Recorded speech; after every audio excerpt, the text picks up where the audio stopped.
Cash flow quadrant by Robert Kiyosaki. आज की video में हम इसी बुक को समराइज करेंगे। सबसे पहले चलिए जानते हैं कि कैश फ्लो क्वाड्रेंट क्या है। अगर आप एक व्हाइट पेज के सेंटर पे प्लस साइन डालते हो तो वो पेपर 4 पार्ट्स में डिवाइड हो जाता है। ऑथर ने इन्हें 4 क्वाड्रेंट्स का नाम दिया। दुनिया का हर एक इंसान इनमें से ही किसी एक क्वाड्रेंट का पार्ट होता है और ये इस पे डिपेंड करता है कि वो पैसा कैसे कमाता है। चलिए एक डॉक्टर के एग्जाम्पल से समझते हैं। स्टडीज खत्म करने के बाद वो किसी के एम्प्लॉय बन सकते हैं, मतलब किसी हॉस्पिटल में 9 to 5 जॉब कर सकते हैं। वही सेम डॉक्टर खुद की क्लिनिक खोल के सेल्फ एम्प्लॉयड बन सकते हैं। उसके लिए उन्हें अपना ऑफिस खोलना पड़ेगा, स्टाफ हायर करना पड़ेगा, अपनी क्लाइंटेज ग्रो करनी पड़ेगी। ये सब मुश्किल है, लेकिन उनके पास ज्यादा कंट्रोल होगा। थर्ड ऑप्शन है कि वो अपनी क्लिनिक खोलें, वहाँ काम करने के लिए दूसरे डॉक्टर्स को हायर करें और खुद बस बिजनेस को मैनेज करें। इस तरह वो 2-3 क्लिनिक भी खोल सकते हैं या फिर किसी क्लिनिक के साथ साथ कोई और बिजनेस भी चला सकते हैं। और फोर्थ ऑप्शन है कि अगर उनकी इनकम अच्छी खासी है तो वो शेयर मार्केट में, प्रॉपर्टी में या फिर किसी दूसरे बिजनेस में इन्वेस्ट कर सकते हैं। यही हमारी सोसाइटी का बेसिक स्ट्रक्चर है। शॉर्ट में इन्हें कहेंगे ESBI क्वाड्रेंट्स। इन चारों क्वाड्रेंट्स में अलग अलग कैपेबिलिटीज और पर्सनैलिटीज के लोग होते हैं और इन सब का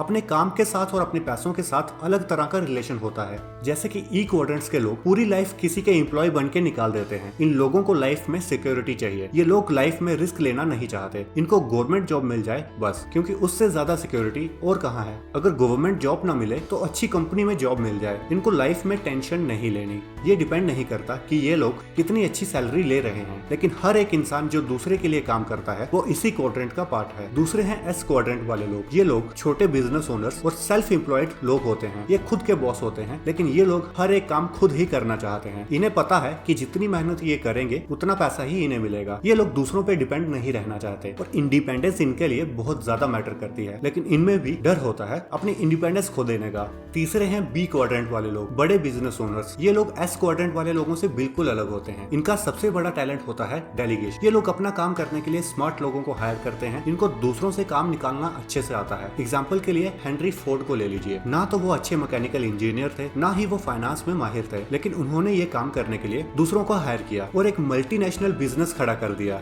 ये लोग एक सिस्टम क्रिएट करते हैं जो इनको पैसे कमा के देता है, फिर चाहे उसके बाद ये लोग खुद कुछ भी ना करें। और ऐसी फाइनेंशियल फ्रीडम के लिए हर कोई ड्रीम करता है। और फोर्थ है आई क्वाड्रेंट वाले लोग। इनमें होते हैं investors, ultra rich, Warren Buffett जैसे लोग। ये लोग रिस्क लेने से नहीं डरते, क्योंकि इनके रिस्क के पीछे भी डिटेल्ड रिसर्च होती है। ये लोग भी बी क्वाड्रेंट की तरह ही फाइनेंशियली फ्री होते हैं। तो अगर आपको भी फाइनेंशियली फ्री होना है तो आपको ई और एस क्वाड्रेंट से निकलकर बी और आई क्वाड्रेंट में काम करना होगा, क्योंकि ढेर सारी पढ़ाई करने से और खूब मेहनत करने से पैसे तो आप कमा लोगे, लेकिन फाइनेंशियली फ्री कभी नहीं हो पाओगे। ऑथर रॉबर्ट कियोसाकी ने ये अपने दूसरे डैड से सीखा। जो लोग रॉबर्ट कियोसाकी की स्टोरी नहीं जानते उनके लिए मैं बता दूं कि रॉबर्ट कियोसाकी 2 लोगों को अपने डैड की तरह मानते थे। पहले थे उनके बायोलॉजिकल डैड जो गवर्नमेंट एम्प्लॉय थे, और दूसरे थे उनके फ्रेंड माइक के डैड जो सेल्फ मेड बिजनेसमैन और इन्वेस्टर थे। इन दोनों को रॉबर्ट ने पुअर डैड और रिच डैड कहा। इन दोनों की लाइफ से रॉबर्ट को काम और पैसे के बारे में कुछ अमेजिंग लेसन सीखने को मिले।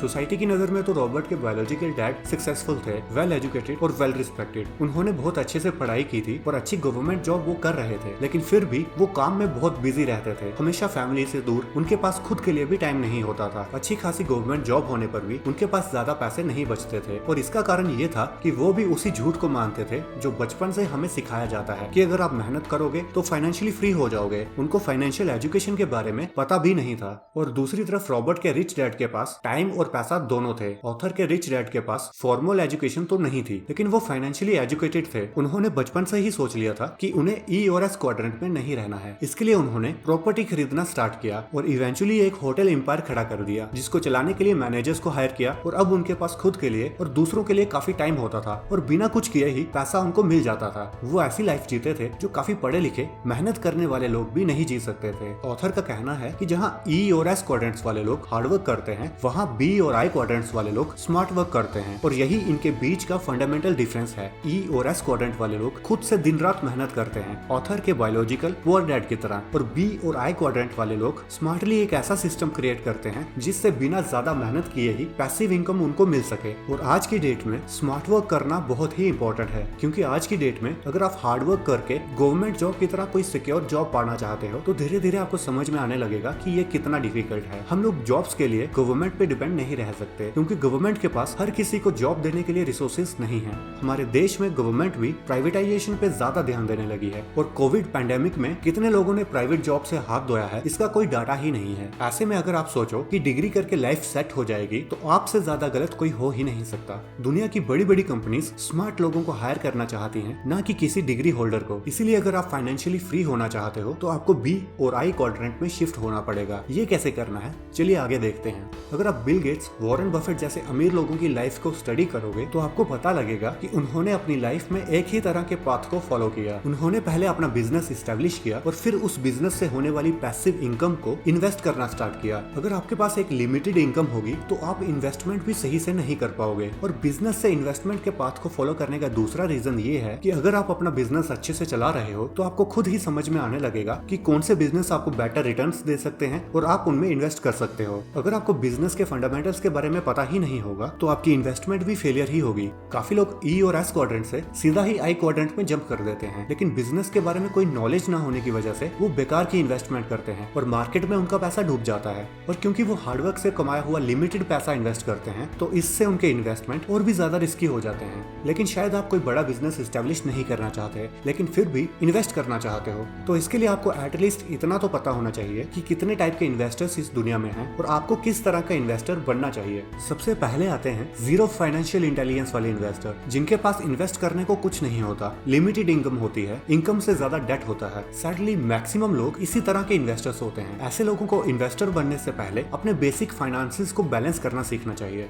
फिर आते हैं savers are losers kind of investors. ये भी फाइनेंशियली इलिटरेट लोग होते हैं जो सोचते हैं कि आज पैसा सेव करने का मतलब है आने वाले टाइम में आप फाइनेंशियली सिक्योर रहोगे। लेकिन आज की डेट में एक तो इंटरेस्ट रेट बहुत कम है और जैसे कि आप कभी कभी देखते हो कि कभी कोई बैंक फ्रॉड हो जाता है और आपका पैसा यहाँ तो लॉक हो जाता है या फिर 2008 की फाइनेंशियल क्राइसिस की तरह सारी सेविंग्स डूब जाती है। फिर आते हैं I M too busy investors. ये अपना पैसा किसी फाइनेंशियल एडवाइजर को दे देते हैं इन्वेस्ट करने के लिए। अक्सर ये लोग पहले दो तरह के लोगों से ज्यादा सक्सेसफुल होते हैं, लेकिन फिर भी वो बहुत बड़े रिस्क पे होते हैं। जैसे कि 2008 की फाइनेंशियल क्राइसिस के बाद आपने देखा कि उनके एक्सपर्ट भी कोई एक्सपर्ट नहीं थे, बल्कि वो खुद किसी फाइनेंशियल एडवाइस फर्म के एम्प्लॉय थे जो खुद एक अच्छे इन्वेस्टर नहीं थे। फिर आते हैं I am a professional level. ये first real kind of investors होते हैं। ये इन्वेस्टिंग के बारे में खुद को एजुकेट करते हैं, खुद की रिसर्च करते हैं, ये खुद की इन्वेस्टमेंट पे ज्यादा फोकस्ड होते हैं, जो लंबे समय तक इन्हें इन्वेस्टमेंट डिसीजंस लेने में हेल्प करती हैं। फाइनेंशियल एजुकेशन खुद में एक बड़ा इन्वेस्टमेंट है। और लास्ट होते हैं कैपिटलिस्ट लेवल। ये बिल गेट्स, वॉरेन बफेट का लेवल है, जो लोग पहले खुद का अच्छा बिजनेस एस्टेब्लिश करते हैं और फिर बाकी बिजनेसेस में इन्वेस्ट करते हैं। अगर ऐसा करना आपके लिए पॉसिबल नहीं है तो I am a professional investor वाला लेवल आपके लिए ज्यादा अचीवेबल है। और एट लास्ट, जब आप इन्वेस्टमेंट के बारे में सोचो तो आपको लॉन्ग टर्म को माइंड में रखना चाहिए। आज की डेट में काफी लोग गेट रिच क्विक स्कीम्स के पीछे भागते हैं। एक महीने में पैसा डबल करने जैसी स्कीम्स अच्छी तो लगती हैं, लेकिन इस स्कीम से सिर्फ एक इंसान अमीर बनता है और वो है उस स्कीम को चलाने वाला इंसान। फाइनेंशियल फ्रीडम को अचीव करने के लिए आपको लंबी जर्नी कवर करनी पड़ेगी। इवन वॉरेन बफेट ने अपने करियर की शुरुआत डोर टू डोर च्युइंगम बेचने के साथ की थी। इसलिए आप इन्वेस्टमेंट से जुड़े इमोशंस को खुद पे कंट्रोल न करने दें और फाइनेंशियल फ्रीडम के लिए आज से ही छोटी छोटी इन्वेस्टमेंट करना स्टार्ट करें। धीरे धीरे कंपाउंड इंटरेस्ट अपना मैजिक दिखाएगा। कंपाउंड इफेक्ट के बारे में अगर आप नहीं जानते तो यहाँ क्लिक करके वीडियो देख लीजिए, समझ में आ जाएगा। पैसे से रिलेटेड इमोशंस कौन से होते हैं और इन्हें कैसे हैंडल करते हैं, इस पे बेस्ट बुक्स की समरी हमारे चैनल पे अवेलेबल है, आप वो भी जरूर देखिएगा। आई होप ये वीडियो आपको अच्छी लगी होगी। अगर अच्छी लगी तो वीडियो को लाइक और शेयर जरूर कीजिए ताकि ये वीडियो और भी लोगों तक पहुंच पाए। ये बुक हमारे एक सब्सक्राइबर यदविंदर सिंह जी ने सजेस्ट की थी। आप भी इसी तरह की सजेशंस हमें भेजते रहिए। अगर चैनल पे न्यू हो तो सब्सक्राइब जरूर कीजिएगा। हम इसी तरह की वीडियोस आपके लिए लाते रहेंगे। मिलते हैं नेक्स्ट वीडियो के साथ, तब तक के लिए टेक केयर।